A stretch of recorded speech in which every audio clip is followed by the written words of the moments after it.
গীতা বিশ্বাস চ্যানেল থেকে সমস্ত দর্শক বিন্দুর প্রতি রইল প্রীতি ও শুভেচ্ছা। দেখতে থাকুন, শুনতে থাকুন। আজকে আলোচনা করব ক্যামোমিলা। ক্যামোমিলা মেডিসিনটা ভেজিটেবল থেকে তৈরি হয়।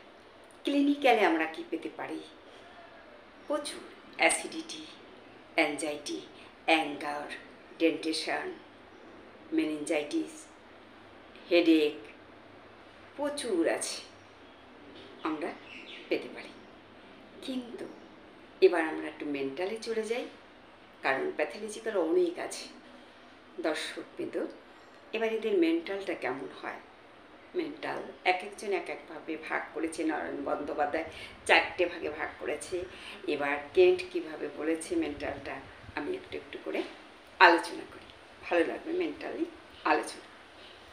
যেমন এরা খুব রাগী হয়, এত ক্রোধ, গোপন স্বভাব, কোনো কিছু একটু বললেই রেগে যে পড়ে এবং মানে উপচে এসে পড়ে। ঝগড়া করা স্বভাব, ঝগড়া করবে, থামবে না যতক্ষণ পর্যন্ত তার জেদটাকে সঠিকভাবে অ্যাপ্লাই না করতে পারছে, তত সময় ক্যামোমিলা চিৎকার করতে থাকবে। হ্যাঁ, বাড়ির লোকদের অস্থির করে দেয়। কিছু হলেও আমি আর বাঁচব না, আমাকে কোথাও নিয়ে যাও, আমাকে এখানে নাও, ওখানে নাও, মানে সেই রোগ বাতি এটা কিন্তু আছে। হ্যাঁ, ক্যামোমিলা। এবার যে বাড়িতে আছে তারা তো ডাক্তার নয়, যারা ডাক্তার তারা হয়তো আজ করতে পারবে, কিন্তু ওরা তো নিশ্চয়ই কিছু বলবে, ওখানটা কিন্তু ধরা যাবে। আর 2 নম্বরে হচ্ছে বাচ্চা কোলে থাকতে চায়, কোল ছাড়বে না। কোন সময় অসুস্থ হোক, পথে হাঁটুক, এখানে হাঁটুক, ওই কোলে কোলে করে ঘুরে বেড়ায়। আগেকার দিনে হতো, তাই না? গ্রামের দিকে কোলে করে নিয়ে ঘুরে বেড়ায়। এখন কিন্তু সেটা নেই। এখন বাচ্চা কোলে উঠে না, কারো সাইকেল, কারো গাড়ি, কেউ হাঁটছে, কেউ নিয়ে যাচ্ছে, আর কারো গাড়িতে করে চলে যাচ্ছে। কুকুর বিড়াল তাই চলে যাচ্ছে গাড়িতে, আর মানুষ তো হাঁটে। আর একটু পরিবর্তন হয়েছে, কিন্তু তার ভিতর দিয়েও আমাদের দেখতে হবে কোন বাচ্চাটা কোন বাড়ির এটা করছে, তখনই বুঝতে হবে ক্যামোমিলা। আর 3 নম্বরে এরা হচ্ছে কি বলবো, মানে সহ্য ক্ষমতা কম, এরা সহ্য করতে পারে না।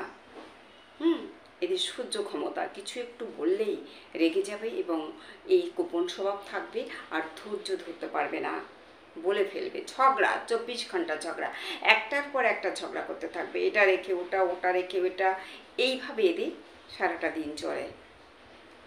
তখনই বুঝতে হবে যে এই পেশেন্ট ক্যামোমিলার পেশেন্ট। সেখানে কিছু বলার নেই, স্বভাব দেখলেই বোঝা যাবে যেটা ক্যামোমিলা।